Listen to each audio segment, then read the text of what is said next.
dari kelas pembelajaran ini, saya akan menjelaskan tentang modul ajar kurikulum pendidikan. Sebelumnya, sebelum kita di sebenarnya, buat teman-teman semua perlu mengetahui tujuan atau peserta mampu memahami konsep tujuan, strategi, dan prosedur pengembangan modul ajar. Kemudian, peserta mampu memodifikasi modul ajar yang telah tersedia disesuaikan dengan karakteristik dan kebutuhan sekolah masing-masing.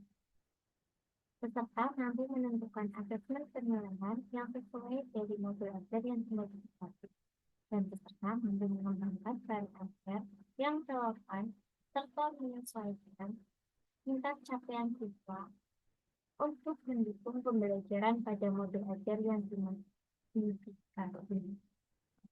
Mari menyimak bersama bagaimana modul ajar harus sederhana dan tak memandu pembelajaran tanpa efektif, dan bagaimana mengembangkan modul ajar yang sederhana namun efektif. Bagaimana asesmen penilaian untuk modul ajar yang sesuai dengan kebutuhan dan karakteristik siswa.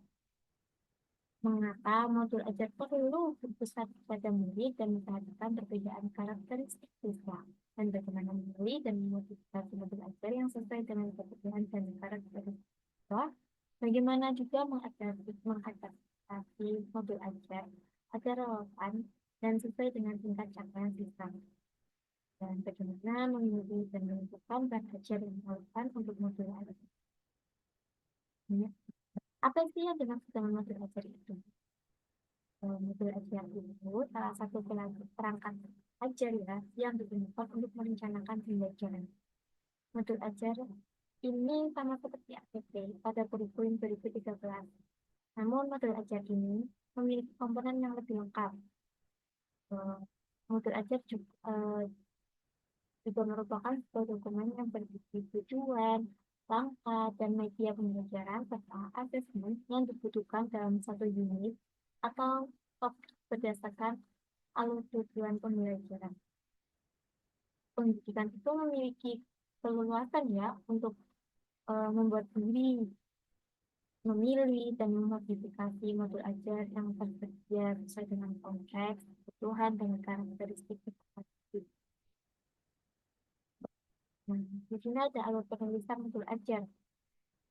Pada kurikulum nasional ini memiliki tujuan pembelajaran dan alur tujuan pembelajaran. Pertama ada tujuan pembelajaran. Tujuan pembelajaran ini menjabarkan kompetensi yang dicapai peserta didik dalam satu atau lebih kegiatan pembelajaran. Kemudian ada alur tujuan pembelajaran ini yang tersusun secara sistematis dan logis. Dan di sini ada contoh alur penyusunan pada mata pembelajaran bahasa Indonesia.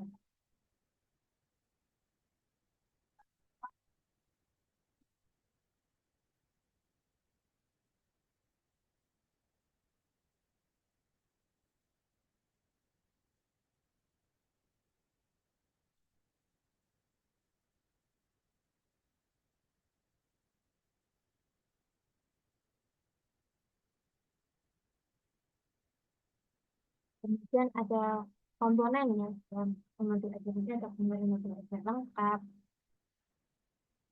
Eh, Pada komponen modul ajar lengkap ini ada komponen modul ajar yang meliputi fase capaian modul ajar, kemudian jumlah jam pembelajaran, misalnya ada yang 30 kali 2 kali 30 menit, sampai 1 jam, atau yang 1,5 jam mungkin gitu. Kemudian ada model pembelajaran. Itu pembelajaran itu ada model pembelajaran sama, diskusi, dan lainnya. Dan tujuan pembelajaran dimensi Pancasila, pengetahuan atau keterampilan bersyarat. Dan ada komponen detail modul ajar per pertemuan yang meliputi bahan ajar, pemahaman bermakna, kemudian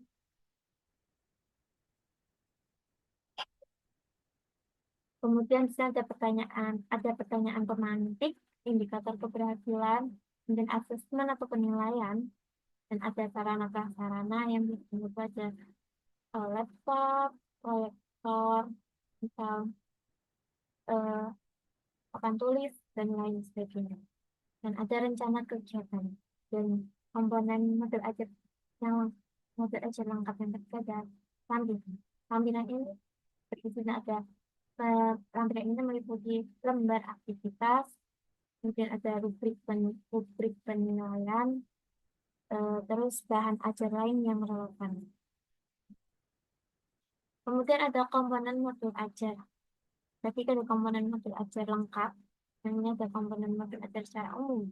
Dan juga ada informasi umum, kompetensi, komponen inti, dan lampiran.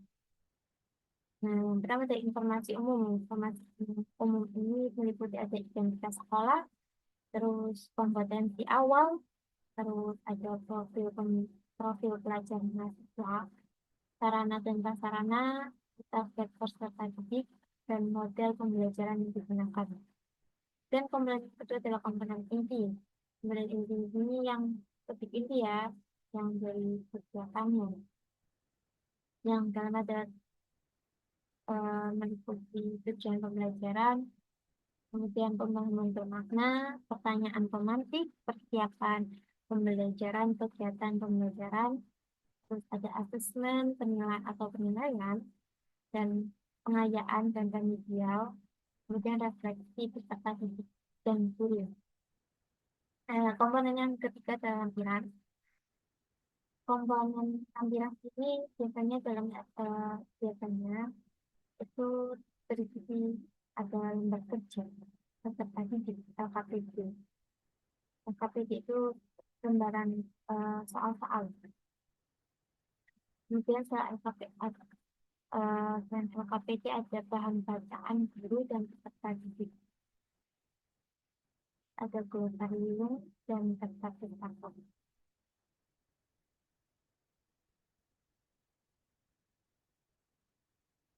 Hmm. Tapi setelah komponen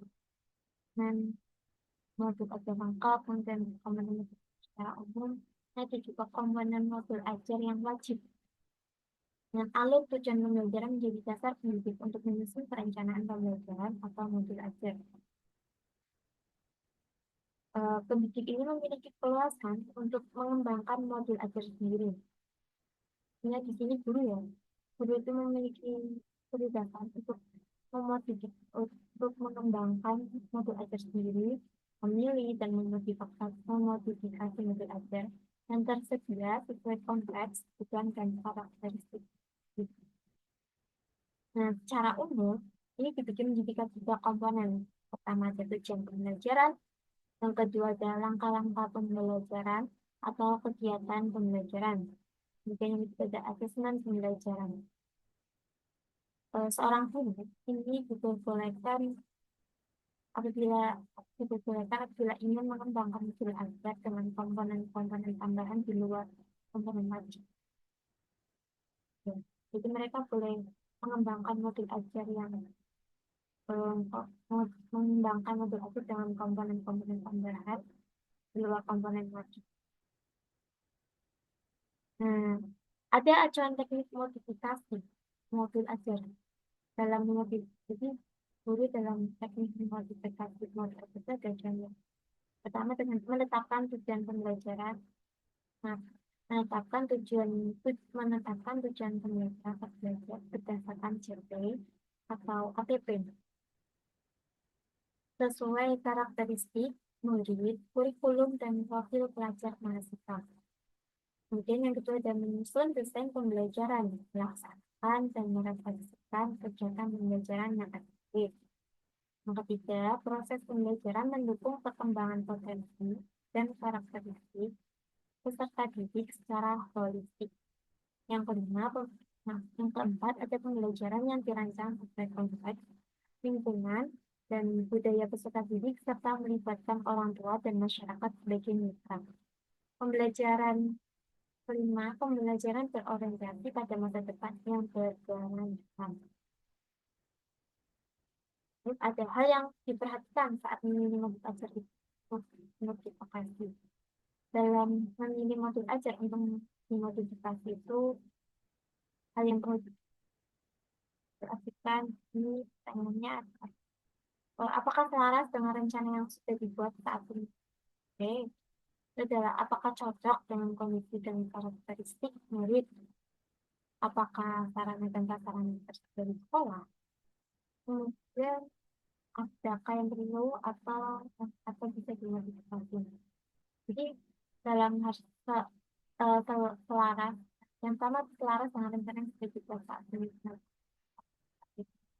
juga perlu diperhatikan, perlu diperhatikan. Kemudian apakah cocok dengan kondisi dan karakteristik murid itu, dan sarana dan prasarannya tersedia di sekolah, dan adakah yang perlu atau bisa dimodifikasi. Dan saya contoh modifikasi modul ajar. Ya, contohnya misalnya bila memilih modul ajar lengkap sesuai dengan menggunakan yang tersedia di LMS. Dan simak modifikasi modul ajar dari contoh tersebut.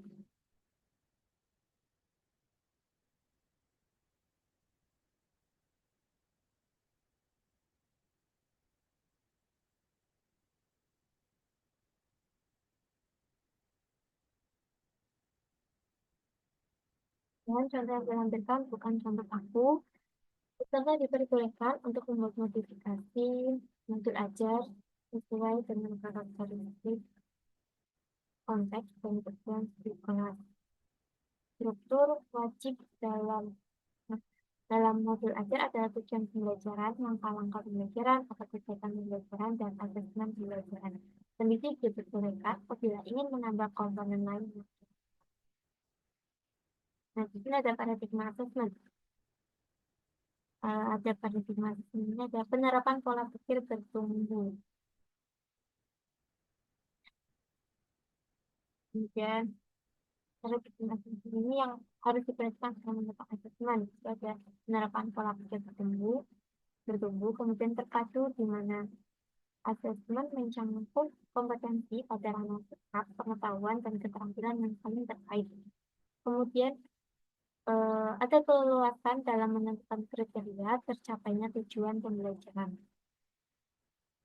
Dan sekolah diberikan keleluasan untuk menentukan teknik dan jenis asesmen. Terus, khusus SMK, terdapat juga bentuk asesmen khas yang membedakan dengan panjang pada dan dengan jenjang yang membedakan dengan jenjang nilai. Seperti itu asesmen praktek kerja lapangan atau PKL ya, dan uji kompetensi kejuruan dan uji unit kompetensi. Nah, ini ada asesmen awal pembelajaran. Pada asesmen awal pembelajaran dapat dilakukan untuk mengidentifikasi kebutuhan belajar peserta didik. Dan hasilnya digunakan untuk merancang pembelajaran yang sesuai dengan tahap capaian peserta didik. Dan peserta pendidik dapat melaksanakan asesmen awal pembelajaran sesuai kebutuhan, misalnya pada awal tahun pembelajaran, awal semester, sebelum memulai satu lingkup materi dapat berubah satu atau beberapa PP, atau sebelum menyusun modul ajar secara mandiri. Nah, dengan demikian ini, asesmen awal pembelajaran tidak perlu dilakukan setiap mengawali tatap muka. Asesmen pada awal pembelajaran ini diharapkan tidak menerapkan pendidik atau satuan pendidik. Namun demikian, jika pendidik atau satuan pendidik memiliki kemampuan, dapat melengkapi data tambahan dengan melakukan asesmen non kognitif yang mencakup kesiapan belajar, kemudian minat, profil belajar, latar belakang, keluarga, atau riwayat tumbuh kembang dan lain.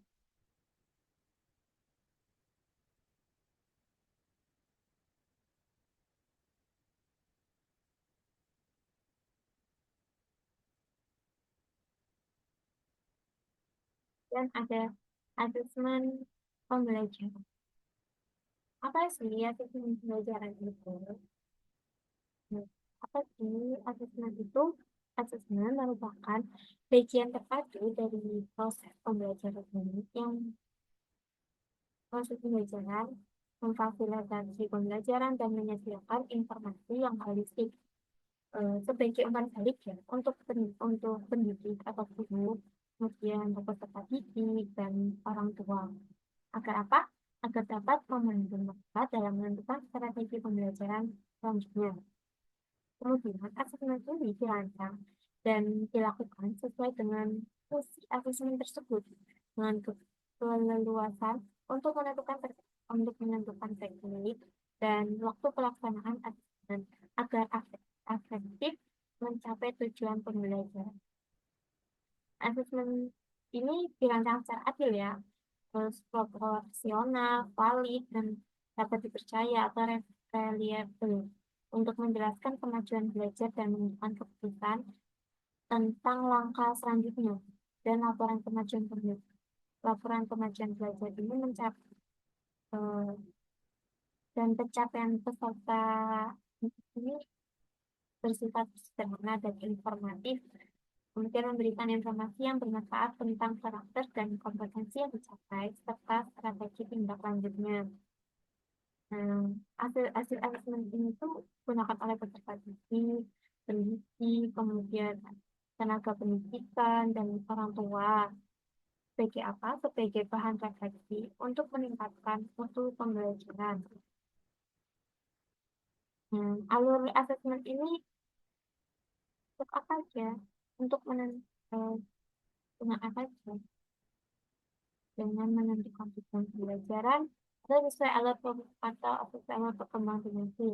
Kemudian untuk alurnya itu merancang indikator, memastikan kedalaman tujuan atau membuat indikator yang mencakup aspek sikap dan keterampilannya.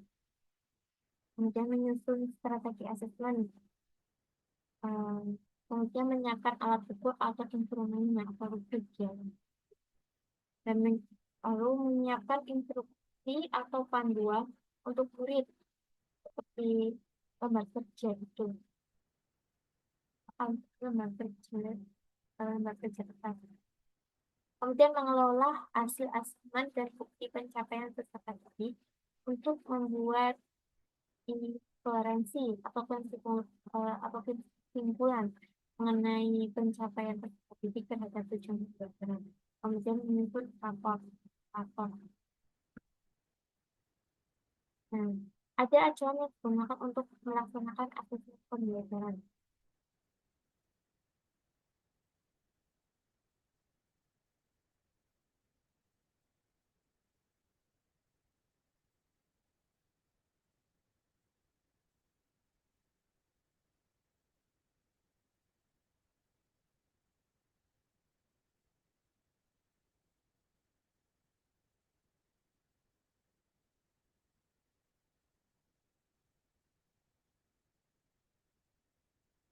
Yang digunakan untuk melaksanakan asesmen pembelajaran itu juga asesmen sebagai proses pembelajaran atau asesmen learning. Nah, asesmen ini sebagai proses pembelajaran ini untuk refleksi proses pembelajaran yang berfungsi sebagai asesmen informatif. Nah, kemudian ada asesmen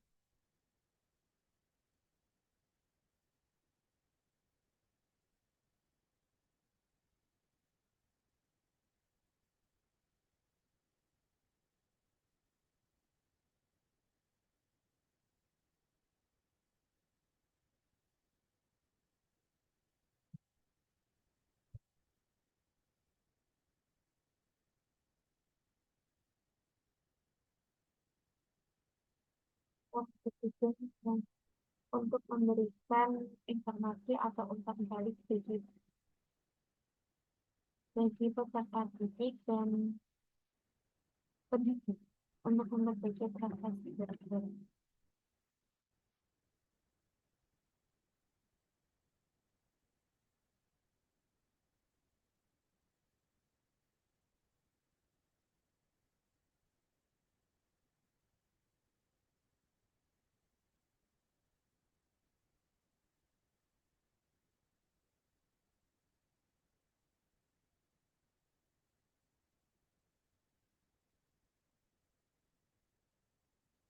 asesmen untuk proses pembelajaran atau asesmen for learning, asesmen untuk perbaikan dan untuk perbaikan proses pembelajaran yang berfungsi sebagai asesmen formatif. Nah, yang ketiga ada asesmen pada akhir proses pembelajaran atau asesmen of learning. Asesmen ini untuk evaluasi pada akhir proses pembelajaran yang berfungsi sebagai asesmen formatif pembelajaran pada akhir pembelajaran. Dan jenis asesmen ketiga ada as, for, and of sebagai refleksi proses pembelajaran, kemudian for itu untuk perbaikan proses pembelajaran, dan of terhadap asesmen sebagai evaluasi pada akhir proses pembelajaran.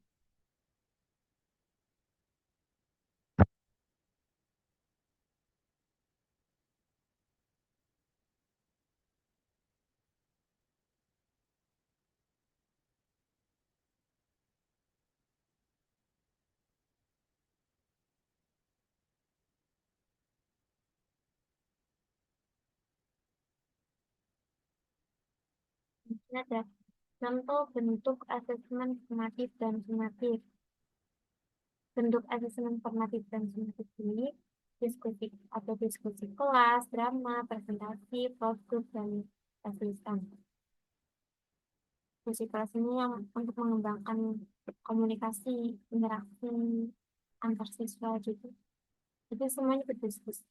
Yang misalkan ada yang anak-anak yang rajin kemudian juga diskusi biar mereka cepat mengeluarkan pendapat mereka ketika mereka berdiskusi bersama. Kemudian ada drama untuk menguji kepercayaan diri dan jiwa siswa dan belajar kerjasama serta berpikir kritis, dapat komunikasi serta berpikir kritis. Dan ada praktik. Praktik itu mengembangkan kreativitas untuk meningkatkan ketelitian dan jiwa seni. Kemudian ada lisan. Lisan ini meningkatkan kemampuan berbicara, mengonfirmasi pemahaman, dan menerapkan interaksi. Ada presentasi untuk mengembangkan kemampuan berkomunikasi, belajar memahami topik. Nah, ada pelaksanaan asesmen sumatif dan formatif. Pelaksanaan asesmen formatif ini dilakukan dengan dilaksanakan bersama dalam proses pembelajaran yang kemudian ditindaklanjuti. Dan peserta didik ini dapat menggunakan berbagai teknik seperti presentasi, performa, kinerja, produk, maupun tes dan lainnya. Dan peserta pendidik dapat mempersiapkan sebagai instrumen seperti rubrik, catatan, lokal, membaca film untuk mencari informasi yang terjadi selama pembelajaran berlangsung. Dan ada pelaksanaan asesmen somatik ini dapat dilakukan dengan pada akhir lingkup materi untuk mengukur kompetensi yang dikehendaki dalam tujuan pembelajaran dan pada akhir semester. Pendidik juga dapat menggunakan berbagai teknik seperti portfolio, performa, maupun tes. Nah, hasil somatik ini dapat ditindaklanjuti dengan memberikan umpan balik atau melakukan intervensi kepada peserta didik maupun proses pembelajaran yang telah dilakukan. Adapun pengembangan bahan ajar yang harus diperhatikan dalam memilih bahan ajar. Bahan ajar ini bahan ajar yang bersifat variatif, bisa berupa bahan ajar cetak dan bahan ajar non-cetak. Kemudian disesuaikan buku yang disediakan dengan APP, kebutuhan dan karakteristik sekolah masing-masing. Dan kembangkan bahan ajar untuk membuat kegiatan pembelajaran semakin bermakna dan variatif. Buku yang disediakan pemerintah hanya salah satu alternatif bahan ajar guru yang diperbolehkan untuk mengembangkan dan guru diperbolehkan untuk mengembangkan dan menambahkan bahan ajar lain yang relevan. Nah, ini ada contoh penyesuaian ruang pembelajaran. Hal penting lain yang harus diperhatikan saat akan membuat bentuk ajar adalah menyesuaikan ruang lingkup kesiapan belajar minat, dan tingkat penguasaan kompetisi berkelanjutan. Contoh penyesuaian kemampuan lingkup pembelajaran ini, peserta didik yang belum menguasai kompetensi prasyarat atau belum siap untuk belajar di suatu lingkup materi ini diberikan kesempatan untuk mempelajari kompetensi pada tingkat yang lebih rendah atau dengan cakupan lingkup materi yang lebih sederhana. Dan peserta didik yang sudah siap belajar diberikan kesempatan untuk mempelajari seluruh lingkup materi dengan penugasan yang sesuai. Kemudian peserta didik yang memiliki tingkat penguasaan yang tinggi dapat di, dapat diminta untuk menyelesaikan tugas dengan tingkat kesulitan yang lebih tinggi atau sekian penjelasan dan penjelasan dari diri saya. Mohon maaf. Terima kasih. Assalamualaikum warahmatullahi wabarakatuh.